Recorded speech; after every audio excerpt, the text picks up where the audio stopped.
Lions Rock Productions. This is Jay Moore. This is Greg Cruz. This is Bryce Vine. This is Dexter from The Offspring. This is Nathan This East. is Sebastian Younger. This is Daryl This is Stuart Copeland. This is Mick Gillette. This is Andy Summit. This is Dr. Bob Greenberg. This is Gabby Reese. This is Rob Bell. Hey, this is John Leon Guerrero. Hey, and this is Pete A. Turner. Hey, this is Ed Beakley. I'm a retired naval aviator. I run a website and Facebook page called rememberedsky.com. A lot of it has to do with fighter and attack aviation, both the Vietnam period, and then recently, or the last couple of years, I've been working on my thoughts on future air power. You're listening to the Break It Down Show. And now, the Break It Down Show with John Leon Guerrero and Pete A. Turner. Yeah, this is pretty cool. I've got Scott officially co-hosting, not guesting, not sitting being quiet. So Scott Shipman is here with me from Hosswire. He's working on a podcast, so he's been here learning about what we do. And he said we should get Ed on the show because he knows a lot about war, which we all know something about here in this room. And also, he is a naval aviator. It's actually a picture of him hopping into some kind of a bird on his website. It's called Remembered Sky. And it's pretty neat to be able to have these conversations because on this show, Ed, we cover a lot of ground. We talk about cryptocurrency. We talk to world champion athletes. We talk to Rock and Roll Hall of Fame members. And sometimes we talk about war, and actually quite a bit, actually. So it's neat to have someone who's looked back because we're always looking forward and trying to figure out how to deal with the next conflict, but also the ability to park a big ship off someone's coast and have them say, you can't move this thing, is still basically the most powerful form of diplomacy ever invented. Wouldn't you say, Scott? I think so. And Ed also has the added benefit of being a naval aviator who served in Vietnam. So he not only understands the theory, but he's actually been to the rodeo.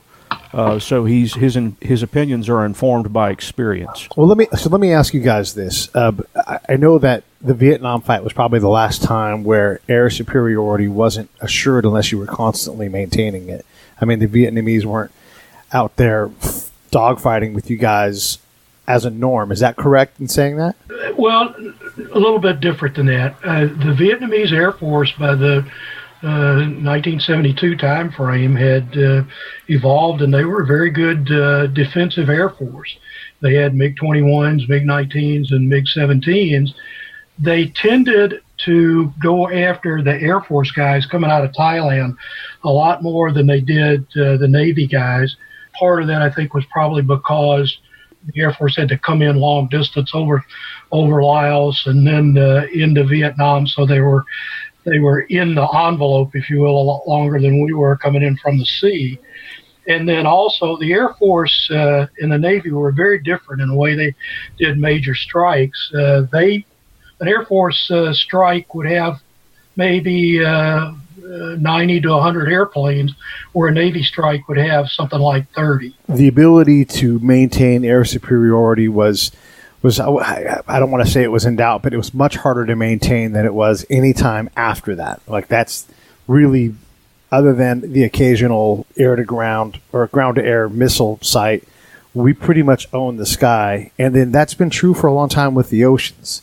But that's just my perception. So yeah, that's true. Okay. That's true. So when we look at how we've done things in the past, and you've got fantastic work written about the Battle of Midway and the Guadalcanal, we have to keep an eye on what works for sure, but also what we're doing. I mean, I'm pretty critical of tankers, especially like when it's death before dismount, and I'm like, yeah, but every day when you're deployed to Afghanistan, Iraq, wherever the country is, you're dismounted. So how do we balance the needs of the past versus the needs of the current or future times? Well, the big problem right now is I think that we've been through a long period of time as a result of 9/11 and irregular warfare and terrorism and Al-Qaeda and ISIS, and that's still an issue in the world. But over time, Russia's come back into the game. China has certainly come back into the game. They've started to build up those islands in the South China Sea with airstrips and defenses, and And so the concern is if we had to go against another peer adversary, are we prepared for that? What have we learned? What have we lost? What are we building? What do we need to build? So there's a lot of my work was going back to 2010, looking at the air-sea battle concept that the Secretary of Defense requested, which is pretty much related to how you would deal with conflict with China. And my first view of it was, geez, it looks like we lost a lot of stuff in the Navy in terms of knowledge of dealing with that kind of an environment. And then looking at the new airplanes like the F-35 coming along, my issue was maybe we need to go back and relook how we first fought with carriers in World War II and see if there is anything that we need to revisit. And case in point, the Japanese had an island chain built up that they intended to retreat behind after they took out Hawaii and Midway and down into Australia, and then they were going to go behind that barrier. So they had an island chain very similar to the one that China is building up right now. So is there something to learn about how we dealt with that? Yeah, and then if you're fighting with the F-35, what do those things cost, Scott, per plane? Oh Lord, I don't know. The price is ridiculous. It's in the hundreds of millions of dollars per copy, I believe. Right. So if the World War II fight, we could put a lot of new planes on the decks of ships because they didn't cost $100 million just to get it made in some part of the States and then have to pay a lot of money to maintain and keep it in the air. Is it possible that something like the F-35, which costs apparently basically $100 million a plane, I think that's fair to say that. So it's $100 million a plane, and if we're getting into a fight, is the hope that with the modern radar and radar evasion that we have, that we can keep that thing serviceable and flying? And how long could you reasonably put something so complex, and I don't want to say delicate, but it's certainly, it's not as rugged as an A-10. So how do you balance the need to create the next generation fighter plane, but then also the ability to, in effect, your enemy could throw up a fleet of drones and get lucky 1 out of 1,000 times and spend a fraction of the budget on taking out your plane. What do you guys think? Well, number one, I think we have to realize that, just as a case in point, we first took airplanes to war in 1917. 50 years later, we were at Operation Rolling Thunder in Vietnam, and there were people who had started to say, well, there's no need for the gun anymore. We've got these missiles. Air warfare has changed. And in reality, it had changed quite a bit, but it hadn't changed that much. Mm. But then you look now 50 years beyond that, and this is not the F-4 and Sparrow missiles of 1966, 67. Electronics has drastically changed in that 50 years. And so the complaint about, we need guns and we need to do dogfights and do stuff like that, it's not that it's not still a piece of the equation, but a lot of things technology-wise have changed on both sides. The threat's different. Our capabilities are different. One of the things that I have on the website is a Aviation Week debate between the guy who was the first CO of a Marine F-35B squadron and Pierre Spray, who was basically the daddy of the A-10 and involved with John Boyd with the F-16 and lightweight fighter. And they have two very different views of life. And it's very obvious in listening to that Spray is a very smart guy. He knows a lot of stuff. He's done a lot of good stuff. But he's somewhat locked into an environment of the late 60s and 70s.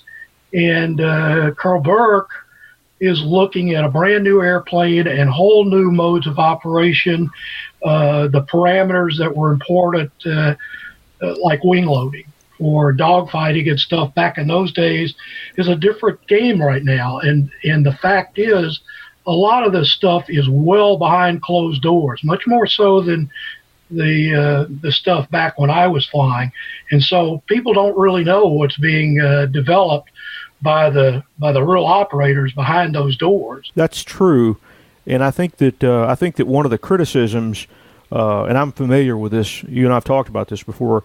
One of the criticisms of the argument against the F-35 has been the cost, because numbers matter, particularly in naval warfare. Naval warfare, by its very nature, is attrition warfare, and as Pete mentioned, you have a squadron of F-35s that are bright and shiny and $100 million apiece, assaulting from a shorter distance or a shorter range potentially than the planes that came before, and you fly into basically a barrage of modern ground-air missiles. So it could very well be that the F-35 in its first sortie, or maybe the second, is depleted to such a point that the carrier is rendered meaningless, the air wing at least. So I think that's one of the criticisms. The other one that goes the other way is that, as you said, this primitive notion that we're somehow going to have to dogfights or whatnot may no longer be relevant. But the one thing but the one area where I would suggest that where we retreat to primitivism, if for lack of a better word, is the role that some of those older airplanes, particularly the upgrade to the A-10 that Pierre, I believe, is advocating, is the role that they play in close air support. Because you ask the guy on the ground, do you like the A-10? Would you like to have a plane like the A-10?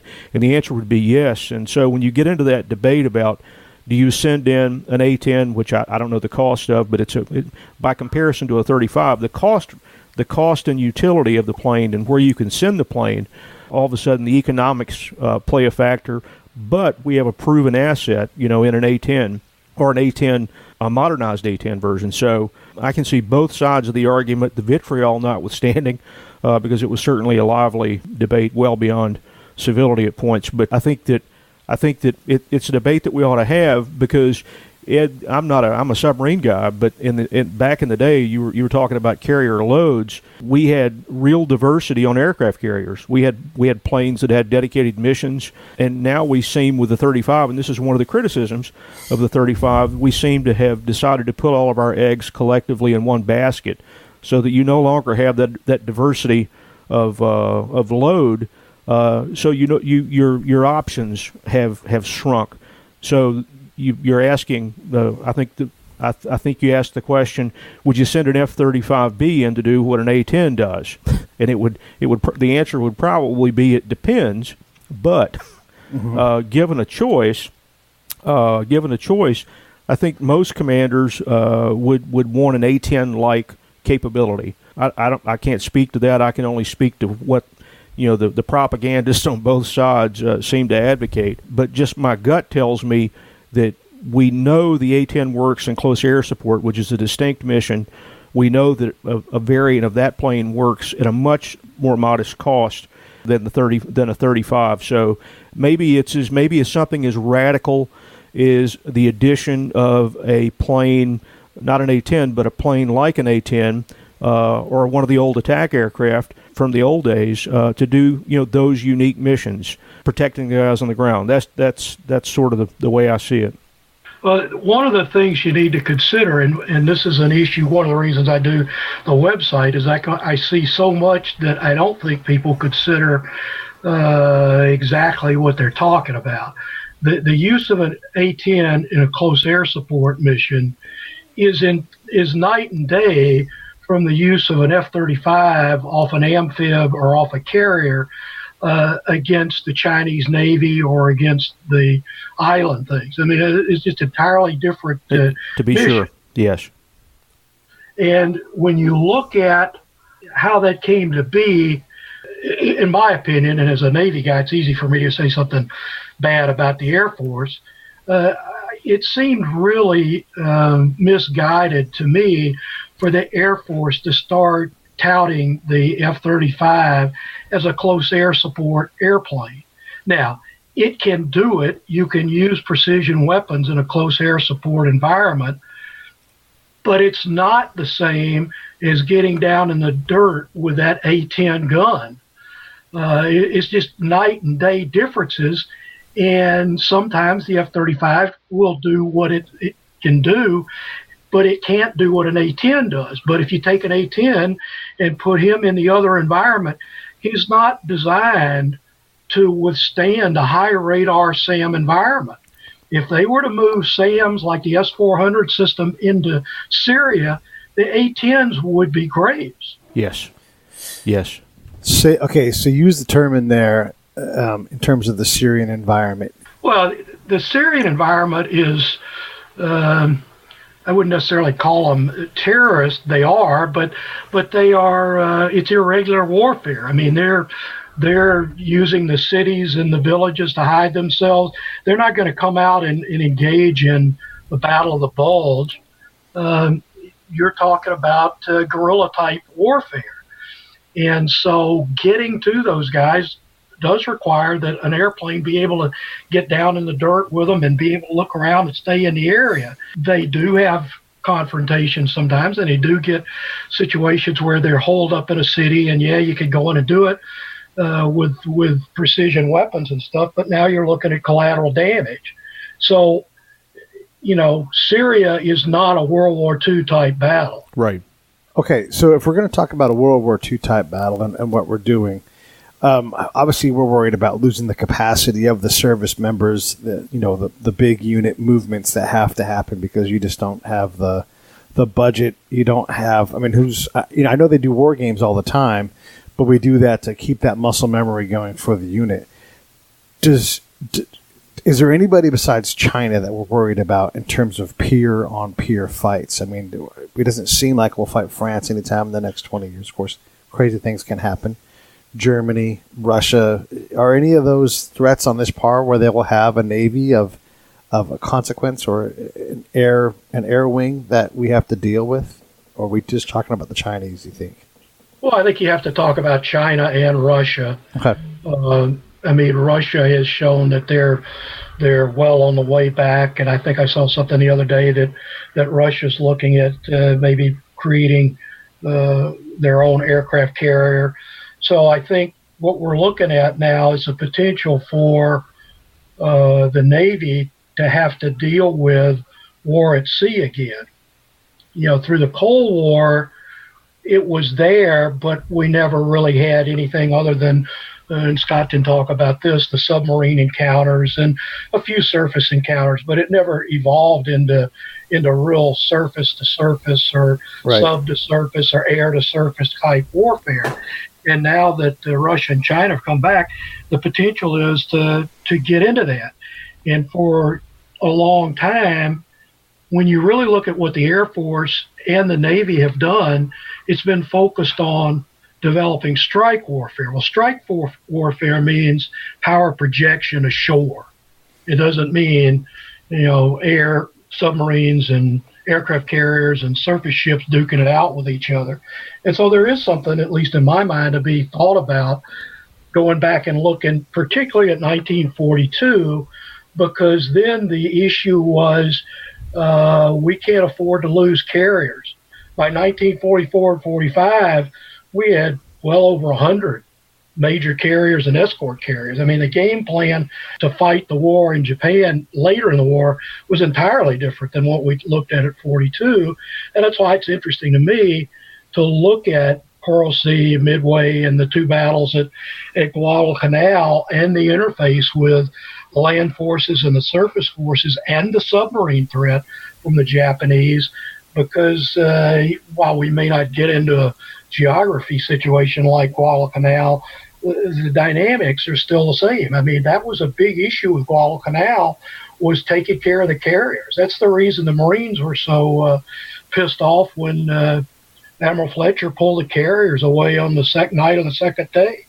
They thought they'd been abandoned, but in reality, Fletcher's dictate from Admiral Nimitz was to preserve the carriers. He couldn't stay up there in a spot and lend himself to being attacked by submarines or Japanese land-based air or carrier air, for that matter. Right. So numbers do matter. Numbers do absolutely. matter. That seems to be a fact that apparently, at least if you look at the Navy force structure today, we're looking at 280 ships, somewhere in there, 270 to 280, somewhere in there for the U.S. Navy.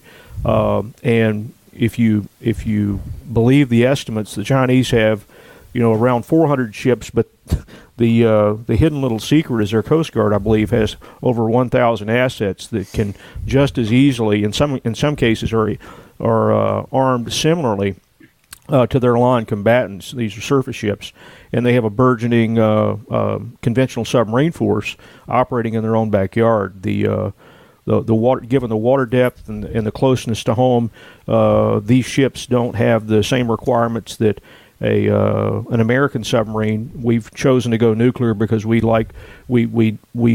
sense that we need to project power. So we have ships that can stay at sea basically as long as there's food on board for people, whereas the Chinese and even the Russians are taking advantage of a conventional submarine to protect and attack in their home waters, and to project force up to that first island chain, and some would argue out to the second. So you really have two teams that are playing a different game from a force structure perspective. But I think that to a certain extent, the U.S. Navy is whistling past the graveyard on the notion that we're going to be able to persist in a stand-up fight against, say, the Chinese Navy in their own backyard with so few ships.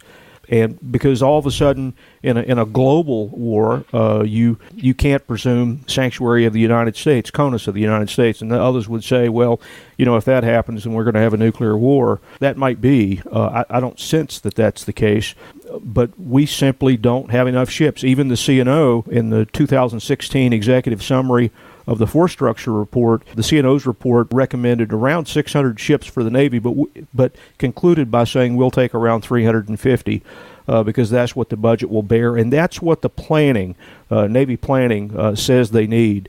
And when you do look at that force structure, what you see typically are big deck, multi-purpose warships that are quote-unquote economical. The multi-mission, that sort of thing. But these ships are incredibly complex, they're incredibly valuable, and they create complex dependencies on one another. Wayne Hughes has this wonderful quote in his book Fleet Tactics that tactical complexity is a peacetime disease. And I believe that we have a poster child for that in current Navy force structure and the plans that are visible to the public. Let's just hope that the Navy has a better plan or has better plans for the use of these assets should the balloon go up. There's a couple of points here. Number one, if you're the defensive guy, you play an entirely different game than the offensive guy, and therefore, if you've designed correctly, your assets are different. Right. North Vietnam was a case in point. The MiG-21 was a point defense airplane. It didn't have far to go. It didn't have to be in the air a long time. It could do very well where our Air Force and Navy had to fly from long way in, and we were trying to destroy things. So it's two different games. Right. If you then transfer that into the China situation, the South China Sea area basically becomes a point defense area, and we're coming in from the outside trying to keep waterways open and do whatever. I think. I don't want to push this point too much further, but to say Guadalcanal is an interesting study because we didn't stand toe-to-toe with our airplanes or our surface ships with the Japanese. Everybody was running in and out. It was a fight, back off a little further, then fight again. A lot of uncertainty about where the other guy was, and that created a lot of opportunities and catastrophes, matter of fact, like Savo Island. Right. So if you look at that as a model, you're saying, well, what does it mean for aircraft carrier use today? To me, it means we're not going to go stand off outside the first or second island chain and stay there. We're probably looking at running in, running out. It's not going to be aircraft carrier over alles. Is going to be an effort that's going to require submarines and surface ships and who knows what else. And it's going to be a real, to me, I think it'll have to be an in and out kind of fight. It just won't be any toe to toe type of environment. We can't afford to lose the assets. So what you bring up here is really interesting, because I hadn't thought about this in probably a couple of years. You describe a phenomena that often comes up in these parlor room conversations like we're having, where we're talking theory and you're talking history that are real facts, but you have a lot of arm waving that goes on about a toe-to-toe battle. But you're absolutely right about how we used our carriers, how Guadalcanal was fought. In fact, I would go so far as to make the extreme point that in the history of mankind, the direct man-on-man engagement is the exception rather than the rules. Matter of fact, there was a book written about it called The Skulking Way of War, and it studies the way the American Indian fought the settlers when they came to the continental United States. They did not believe in a stand-up fight. And so I'm a little off topic there, but that's just a fact of human combat, is that the notion of a toe-to-toe battle, that rarely happens in history. You do have examples of it, to be sure, but given a choice, a commander will use, and get a little Boydian here, a commander will use maneuver to his advantage wherever and whenever he can. Correct, yeah. So as we're looking at what's coming, we're trying to understand the historical perspective and requirements for things, trying to understand the budget and how we plan. I mean, these aren't fast-moving things. I mean, the budget is part of an even bigger strategic plan. What about the joint aspect? So when we bring in our partners from Canada, the UK, Australia, and they're fighting too, do they own part of this? Or how do you develop capacity to bring in these partnered nations and share responsibility, cost in a way that makes sense?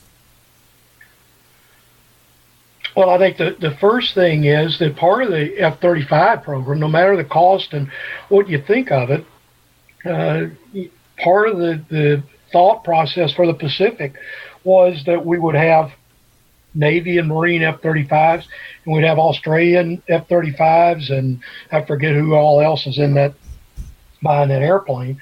But that was part of the thought process, that you'd be using the joint, or not the joint, but the international environment to do stuff. Is our joint capability, does that make a state-on-state, peer-to-peer fight unlikely? Because when you pick a fight with Australia, you also get New Zealand, the UK, Canada, US, and a whole bunch of other sub-partners.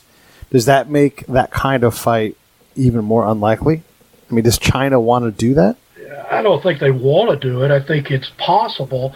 I think my reading is that the odds are of going into a World War X type event with China is probably small, but the fact that an individual event could reach the crisis point in which ships and airplanes exchange kisses, is very possible. I mean, I think that when I look at China, the one thing I've learned in studying this problem is that everything that China uses to survive is on the east coast of China, on the South China Sea. Yes. So China can never, ever relinquish control of South China Sea. That's the end of their country if they do. So we have to keep in mind that they're never not going to defend that area.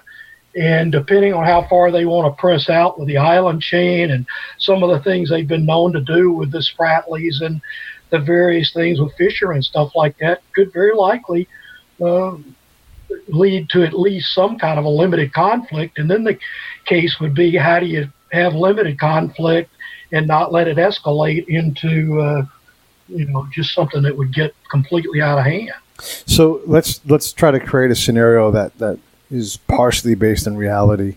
Let's say that President Trump's efforts to calm North Korea down don't work about 8 months ago, and we go from talking about intercepting missiles to actually launching something, and then China does back North Korea's play for whatever reason, right? Because that's not an impossible situation. So now you have this this focal point of a conflict in North Korea, and we've all done this before. China for sure helped out last time. And you're going to have some kind of battle for control of the water that comes off of the east coast of North Korea. In that kind of a situation, and you want to try to keep that from escalating, what is appropriate? I mean, is it a carrier group that dominates? And how does China and the U.S. spar without going into a full-on, world-consuming fight? I think that's the real issue, and I would hope that an awful lot of people that are back there in the puzzle palace and in Washington are thinking through how you limit things if you do get into an exchange of missiles and airplanes, et cetera, et cetera. I think that's the reason, just like it's always been, why the United States has wanted to maintain presence and maintain the power to inflict damage so that it just does not look like a very feasible situation to move forward.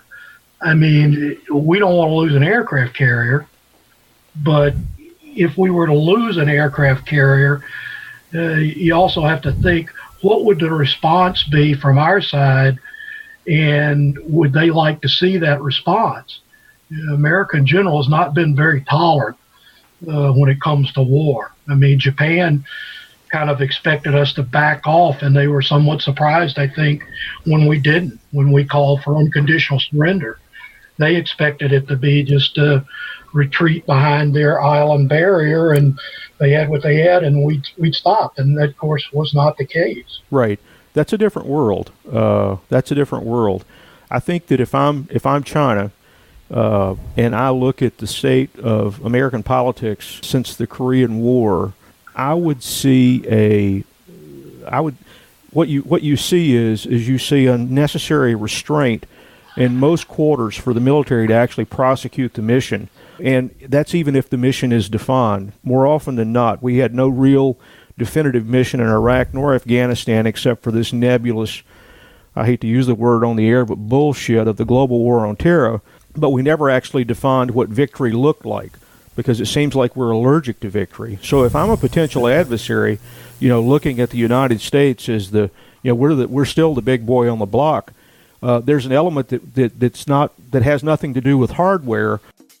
This episode of the Break It Down Show is brought to you by Lions Rock Productions. That's us. We publish, evaluate, and develop podcasts just like this one, consult others to build their own, and create associated content and content marketing strategies. So if you're launching or expanding your social media presence, your business or your personal brand, or if you just want to take your media presence to the next level, reach out to us on Twitter at Pete A. Turner or at JohnLG69 at the Break It Down Show. There's 1,000 ways to get a hold of us. Now enjoy the show. There's an element that has nothing to do with hardware, but has everything to do with the victor in an engagement, and that's will. If you perceive that your enemy is not credible, and that if you perceive that your enemy doesn't have the will to prosecute an engagement to its natural end, meaning you render your enemy either dead or helpless, then as you build your calculus on whether or not to pick a fight or to stand and fight, things change considerably. And I would suggest that, that we've done nothing, or we're not doing anything. Now, President Trump's rhetoric notwithstanding, we've really done nothing consistently to suggest that things are going to change anytime soon. And so the will piece, and the will piece, I believe, is important. Credibility, because we had a credible deterrent for 50 years with the Soviet Union, meaning that the Soviets understood that if they attacked us, that we would respond overwhelmingly, and we were a credible force because we practiced with them, and we practiced with those forces in public. We publicized it so that we had an unambiguous projection of force to let the Soviets did the same thing. So you see exercises like RIMPAC, and you see exercises like the one that was canceled in South Korea. But if you talk to the military operators on the ground and the guys who drive the ships, more often than not, those exercises are highly scripted so that there is no uncertainty involved in the exercise whatsoever. And you know this, Ed, because you've done this, that uncertainty is one of the driving forces that come to play in actual combat. I think that there are a lot of intangibles, particularly with the Navy, who we've not faced a peer competitor in 70 years.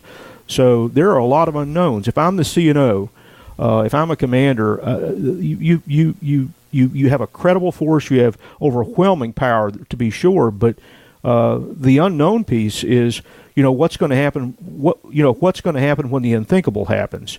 And will your folks who seem to be challenged to drive ships safely be able to fight when they have incoming? And I think that's a legitimate question to ask. It's harsh, but I believe it's a legitimate question to ask. That when you have a Navy whose birthright is sea control, when you have difficulty safely handling your ship, what does that say?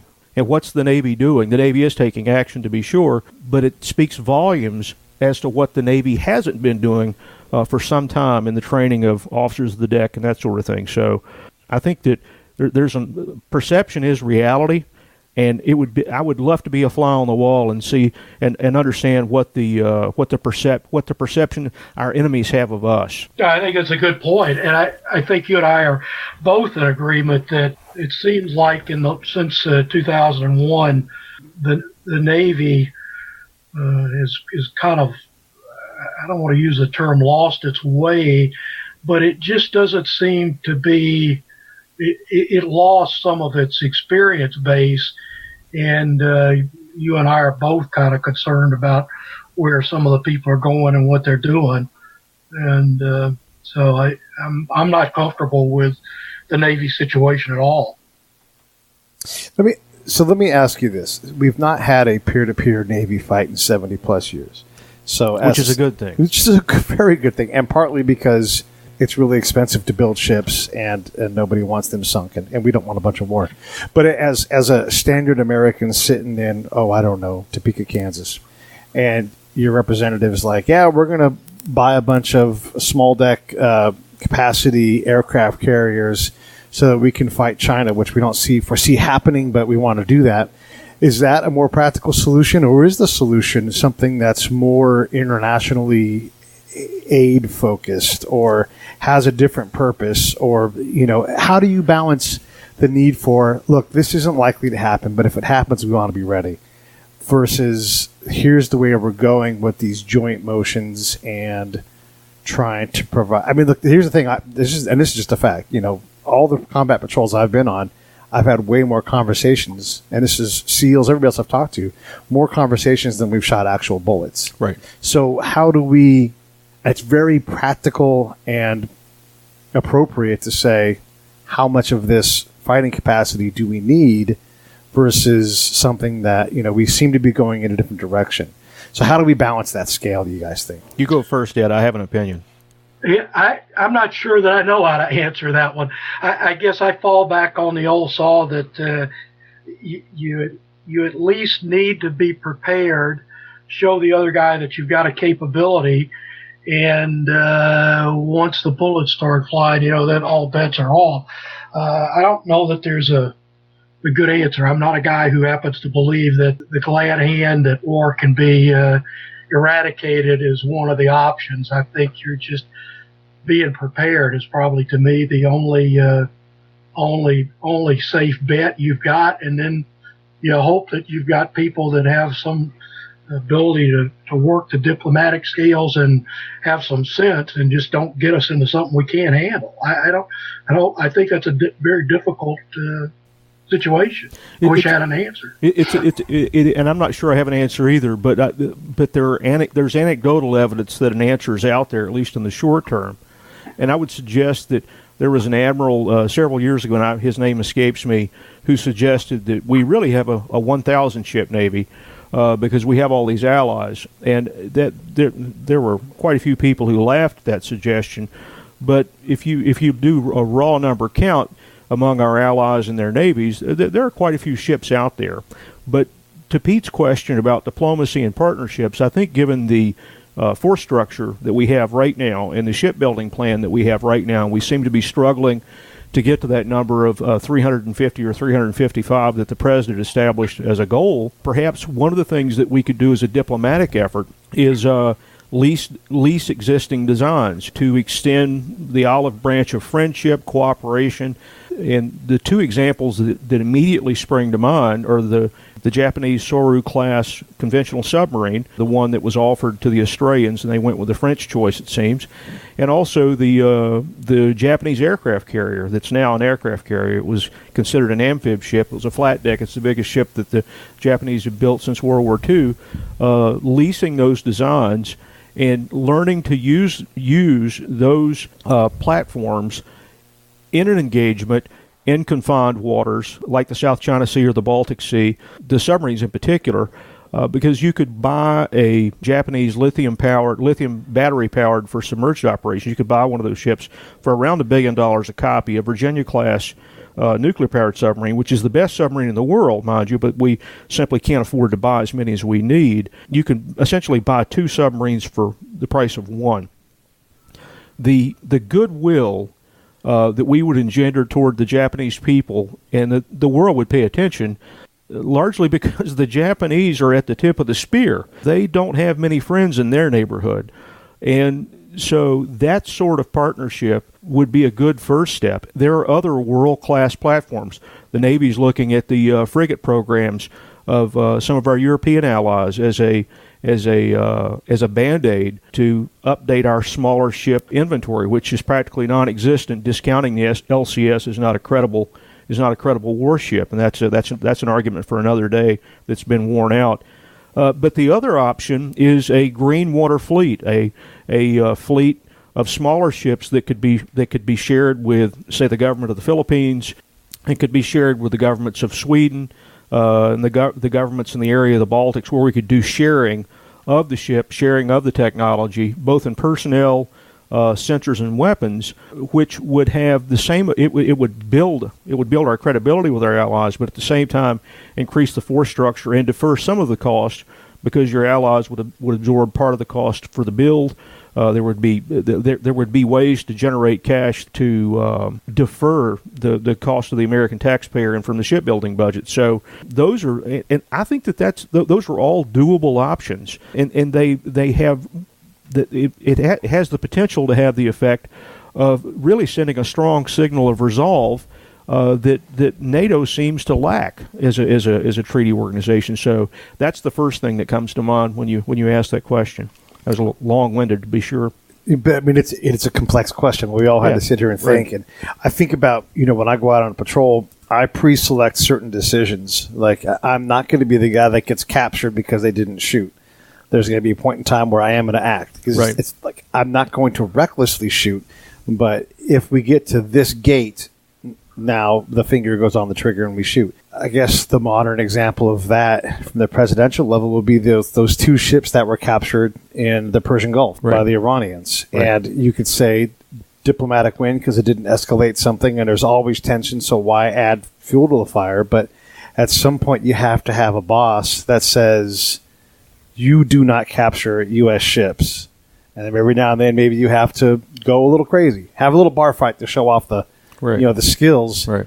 Is that, how do you balance that? What do you guys think? I mean, how do you allow Iran, someone who we're definitely adversarial with, to capture 2 of your ships and then punish the captain, and maybe the captain or the guy in charge of those 2 ships was wrong, but how do you justify that diplomatically and show the teeth that we are the world leading force and we are a good partner? Tough question. I'll take a whack. All right, take a whack. I think that I believe that the way you do that is that you engender trust up and down the chain of command, and you have explicit commander's intent up and down the chain of command, and your junior officers and leaders have the assurance and the understanding from day to day work within the service that their leader has their back, and that your first loyalty is to your crew and to protect your crew. And trust is a big piece of that. One of the problems that we've experienced on the ground in Afghanistan and Iraq is the remote control, command and control that we get from Washington and some of the big commands, where the general is looking over the shoulder of the corporal and second-guessing every decision. That is not a trust environment. And I have to believe that the officers in charge of the small boats, if given a choice, if they thought they had a choice to take a whack at these fellas, to shoot back, to fire back, they would have, because it's just the natural instinct, I believe. But their rules of engagement were such, either the rules of engagement were such that they weren't allowed to, or they were, quite frankly, afraid of what would happen to their career if they decided to go cowboy. Trust, I think, it's always been the glue that held any unit that fights together. If you can't trust, it goes all the way back to the Greeks in recorded history that the Spartans went to extraordinary lengths to engender trust among their warriors, and in some cases in our military culture, some of the services still do that, where you're not really fighting an enemy as much as you're fighting for the guy standing next to you, and that's not just theory. That's been borne out in history. So a lot more trust, a lot more credibility would go a long way. You want to take a whack? I don't know. I'm going back to the other thing. I agree with Scott that if you look at the potential of the battles we could be in, and then you look at what we have, and then what it costs to get something new, you got a big gap. And so where can you fill it? You just can't keep filling it from our budget. So can you start bringing in the resources from other countries, buying stuff from them so that they're more interested in playing the game? I think Scott was right on with that. I also think he's the issue with trust and how the command structure works has always been important. I mean, when I look at the World War II stuff with Midway and particularly Guadalcanal, Naval Proceedings had an article the other day about mission command and kind of used Ernest King and Nimitz as if they were such great mission command guys letting people do all this stuff out there. Well, I'm not so sure I agree with that. I think a lot of stuff that took place because they didn't have any choice. Exactly. They had to rely on the people out there. And then on the other end, they crucified some people pretty heavily. Yes, they did. For what went on. I mean, I've come to believe that Admiral Fletcher did the best that anybody could have done out there and didn't deserve anything. And there were a couple of those surface ship commanders at Guadalcanal that Nimitz and King, basically ruined their careers. And you just don't see it, So it's always a case of if you're on the front line, you see it better than the guy back there. But the problem is there's no guarantee that the powers that be are going to back you up. Right. The ability to put together a ship, too, in wartime, when you do start sinking $100 billion ships, at some point you're like, let's get some cement and some old rebar and let's get something that floats out there. Do we need to have the capacity to, and you're a champion of a smaller scale submarine and that kind of thing. Do we need to have that, at least those designs somewhere so we can give it to someone at Newport News and go, make this thing because we can do this right now? That's a multifaceted question. I definitely believe that we could exceed the 355 number quite easily and come closer to the CNO's truthful assessment of a Navy between 550 and 625 ships if we were to embrace the notion of a what's called a green water fleet that would have a minimum of 8 light aircraft carriers, 16 smaller submarines, and several other craft, naval gunfire support ship that's designed, 2,000 to 3,000 tons. Some of these smaller ships that we could share with our partners and we could forward deploy, much as we're forward deploying the LCS in Singapore, so that these ships don't have to cross an ocean, to fight the adversary of geography that Bob Kaplan has talked about. We simply have options that we're not exploiting. And we're not exploiting them for lots and lots of reasons. Most of the reasons are not malicious. It's simply that our Navy, like the Air Force, seems to be incapable of thinking of what Admiral Zumwalt referred to as the high-low mix. That low part is very difficult. It seems to be very difficult for current leadership to embrace. They talk about it. There's a lot of rhetoric surrounding it and a lot of encouragement around it, but very little action. It's possible. It's possible. And if you think about the CNO said, Admiral Greenert, when he was CNO, said that it takes 15 years from the conception of a warship until the thing hits the water. 15 years. Think about that. 15 years ago, there weren't any iPhones, I don't believe. Or if Right. they were primitive. Yeah. So our world is moving too quickly to keep up with the antiquated thinking and acquisition process that we're shackled with. So there is no simple answer to your question because just about everything that is broken in our Navy acquisition process, DoD acquisition process, touches the areas where we have our greatest need. And being nimble, flexible, responsive, with lots of choices rather than just a few, those are just a few of the examples. Those are just a few of the impacts. So it's not easy, and it requires Congress and the President to provide a better example. So, and we could do better, for sure. Well, just think about I don't have the exact date when the Navy commissioned the Essex class carriers. It was in the late 1930s, and 1942 was a year in which you were trying to turn the tide and hold your own and hang in till 1943. Right. So they only had to work the problem really for, a year and a half, and then they were ready to go. What Scott said, how do you work the problem for 15 years? Right. There, not to cast aspersions, but there are constituencies out there that exist that prolong the process, no doubt, by design. It's the bureaucracy, and bureaucracies don't focus on products as a rule. They focus on process. There are lots of good people who work in those bureaucracies, but we could do with less. When you compare the staffs, combatant commanders in World War II with the staffs of modern commanders, you will see a remarkable difference in just the number of people. I mean, more opportunities to say no, more opportunities for the message to get confused or garbled.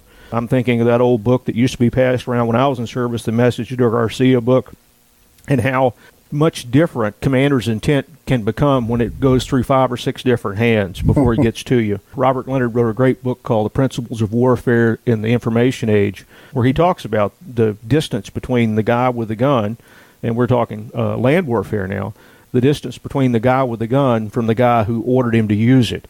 And more often than not, it's somewhere between 6 and 10 people. And that's just in uniform. Yeah. That doesn't count our civilian masters. It's a challenge. It really is. There will probably be no peacetime solution to it. That's almost assured. Well, that's interesting. When you brought that up, I happened to think about something. I don't have it on my website yet, but I was just reading it when they're talking about the Battle of Guadalcanal. The guy that wrote Neptune's Inferno, really Hornfisher, really good book, made the point that Guadalcanal was fought on a shoestring, and they made it up as they were going. I mean, they did not answer all the questions out of the 1920s to late 1930s fleet exercises. They really didn't know what they were doing with Marines and land and sea-based air and surface ships working together, and they didn't have a lot of resources. They really had to make it up on the fly. And it turned out to be a very close battle. The U.S. and the Japanese both lost 24 ships, only maybe 10 or 20 difference in airplanes. Yet the battle was fought such that the Japanese lost things they couldn't replace and had a different means of going about the process, so that they kept their aviators on the front line until they died. And of course, we sent our guys back to train new guys. So by 1945, every naval aviator, Marine aviator, was an expert. Right. And that was a huge, and it showed full well at the Marianas Turkey Shoot, Philippine Sea. Exactly. The Japanese simply ran out of pilots. Yep. Okay, so we've done this for about an hour already, if you guys can believe that. Oh, Lord. Yeah, and there's so many things I want to keep asking, and it's funny because we've got, the water guy, the air guy, and the land guy here, and we all want something different than what we've got. Like you guys talked about the A-10. I know it's a guy that when you're on the ground, and there's literally, like, if you're 3 miles away from your camp on the side of a mountain in Afghanistan, there is no help. Maybe there's a helicopter on station for a little bit, but most likely that A-10's not even going to get to you in time. Right. It would be nice to have something besides just an F-35, 35,000 feet up. That's like, oh, you know what? Low on fuel, got to go. And you're like, yeah, by the time you finish that, we'll all have a decision down here on the ground, and which ultimately makes no decision in terms of the war because we're not aligned to our tactics don't align with our strategic requirements, right? And so we want different things as well. And this conversation could go on for a long time, but I think it does reveal to the listener who's not savvy to all these things the complexities that go into dealing with a North Korean problem. Right. You don't just come in and do one thing. And by the way, we have 32,000 troops stationed on the South Korean Peninsula. Right. Yeah. So it's no small thing. American blood and treasures invested. Absolutely. To be sure, and hard fought allies in the Philippines. The blood of our grandfathers is all through the Pacific of defeating the Imperial Japanese Navy and the Nazi fascists. So this is no small thing. Right. But unfortunately, I believe we're losing context the way every culture, the way every nation loses context when there's this much time elapses between engagement in an all-out fight and basically peacetime constabulary operations. It's a completely different. The context is completely different. You can't describe combat to someone who's never endured it. Yeah. I've never endured it. I've read lots of books about it, but I realize, I know, I'm humbled by the folks who have. I know that what I know isn't a scintilla of the emotions and the conflict that goes into taking another life or trying to protect the life of the guy next to you. It's different, but it's something I think that more citizens should appreciate. And I think that we should take it more seriously as a nation, the potential that we would have to fight. Ed, anything in closing that you want to say? No, I've really enjoyed the conversation.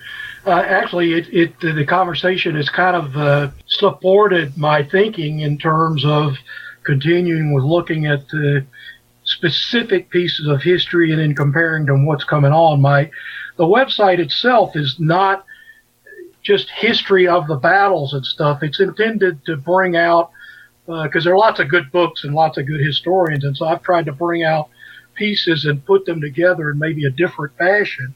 And I've learned so much, particularly with, I was pretty knowledgeable about Midway, but I've learned an awful lot in looking at Guadalcanal because of it bringing in the land, sea, and two sides of the air equation from both the Japanese side and this side. I started all this in the sense of scratching my head that it just doesn't seem like some of our Navy people have any context of history in what they're doing. I mean, it's almost like they're making everything up from scratch. And it's like, wait a minute, these problems aren't new. Right. A lot of this stuff goes way, way back. You've got things that you can look at and see what was done then. Yeah, it's not going to be the same, but I don't know. I'm concerned about a lot of things with the military and their approach to some of the problems. There's not much I can do, but hey, it keeps me off the street, Well, if this works as intended, it will direct traffic back to your website, and you have assembled some marvelous resources. A lot of the resources are unknown probably to the greater public, and you've made it accessible, so you're to be applauded for that. And I hope that we can continue this conversation as you fill out your Guadalcanal study, because I believe that we're fools to ignore history and the lessons that it potentially holds for our situation today. As the writer of Ecclesiastes wisely said, there's nothing new under the sun. We'd be foolish to ignore the hard-fought lessons that our grandfathers learned. Well, Scott, one point on that, when I first read the air-sea battle thing back in 2010, and I wound up talking to a retired Navy captain at CBSA who was one of the two authors, and we talked about what was probably going to be a major issue, and it was the Air Force and the Navy working together over the water. Right. And the fact is that you're going to need Air Force assets from a long way away and their tankers, and you're going to need the Navy to support them so they could tank, and the aircraft carrier would have some different roles. And then it appeared that the Navy and the Air Force kind of got together and said, yeah, we're going to work together. And then that just dropped off the table. Now you read stuff where they're kind of at each other's, back in the old competing thing, the enemy's not the enemy. The enemy is the Air Force or the Navy. Here we're in a situation where that's not going to work. And if you use the history lesson, what they learned was that sea-based air couldn't do the job by themselves, no matter what Midway taught about the viability of the aircraft carrier over the battleship. You still couldn't fight without land-based air. That's right. And you hear very little about MacArthur's Air Force or about the Navy land-based air that was involved. They weren't very accurate in terms of their bombing, but they were in the game. Yes. And they made a big difference. Of course, the Cactus Air Force was a huge part of the game. Yes. So I look at that and go, that's as useful today as it was then. The distances you have to fly may be a lot different, but same problem. Yeah.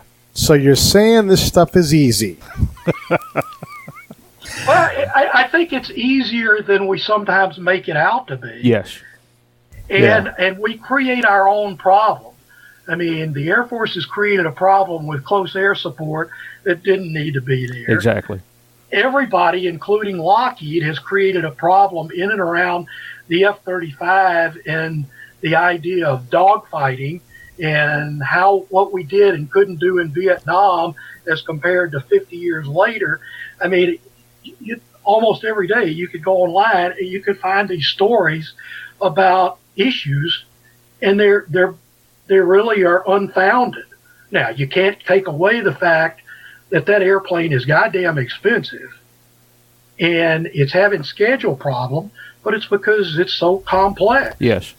I mean, I actually have my fingers crossed that the guys that are going to save this problem, the Marine Corps. Yes. With what they're doing and how they will, because close air support is their blood. Yes. They're never going to walk away from that. In fact, my old squadron CO, retired Admiral Lou Chatham, I was talking to the other day, and he made the point, was never in favor of the F-18 air deck loading. The air wing shouldn't have been one airplane. Right. But he said he thinks one of the things that could really help the Navy is to really start working more and more with the Marine Corps. Yes. And really working hard on close air support, and close air support that maybe is a little further behind the lines, that maybe is not quite what you call interdiction, but a little bit different game. There's so much confusion out by so many supposedly smart guys, defense writers, that the water gets muddy really quick and stays that way. Yes, it does. All right, well, we're not going to do a two-parter, so I'm going to turn the thing off, but it is fascinating, and so we should definitely do another one. This is one of the reasons why I have the high-level thinkers like Dr. Taguchi, who's got a PhD in military river crossings, going back 150 years and talking about what's coming and how do we balance let's not forget Guadalcanal. Let's not forget that nobody knows what they're doing on these fights. We all just kind of run into a dark bar with a bunch of bottles and knives, and we all come out like, oh, we should have had more turtles. Yes. Like the solutions, and who would have thought that pulling the best pilots off the line would equate to training better pilots more en masse, and the dumb luck that happened. We talked about the Taffy 3 fight. Like, yes. Oops. We won that one. I mean, it's one thing to be brave, but there's all kinds of lieutenants that are dead with a hole through them because they were so brave they weren't afraid of bullets, Right. And let's not forget that George Washington started a war as a lieutenant. Yes. So there's a lot of chaos in all of this, and just these conversations lead us to the point to make sure that we keep focusing on it. And I hope the audience appreciates that there's a lot that goes into being a good warfighter, and I appreciate you guys spending your time and your expertise talking to us here. My pleasure. Thanks, Enjoy it. Indeed. This has been an education. It was a lot of fun.